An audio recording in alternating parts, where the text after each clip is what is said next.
Welcome to the Faroese News Report. Here are today's headlines. We'll begin with the news, then cover recent opinion pieces.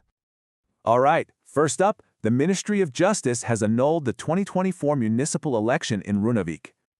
This was due to suspected fraud involving a single ballot that decided a council seat.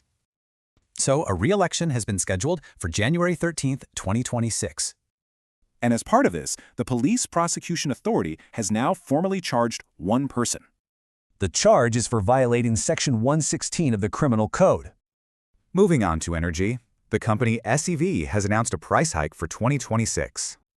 The price of electricity is set to increase by 7 euro per kilowatt-hour. You can see here how that's going to impact typical households starting in 2026. And in related news, the Swedish energy company Minesto has faced a pretty significant stock drop. This followed a share offering where existing shareholders showed pretty limited interest. Okay, let's shift over to defense. Danish Defense Minister Trails Lund Poulsen visited the Faroe Islands. Talks really focused on defense cooperation, especially with the Arctic's growing strategic importance. Meanwhile, a big question came up in Parliament.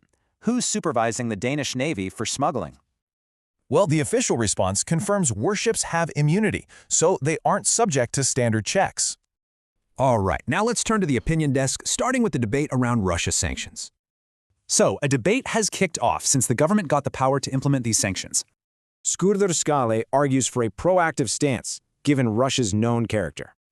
But Anfinn in Tuft is calling for caution to protect the local economy and jobs. And finally, a debate on local development and the consequences of major projects. Brander Sandoy questions the environmental cost of the green transition, pointing to a planned wind farm.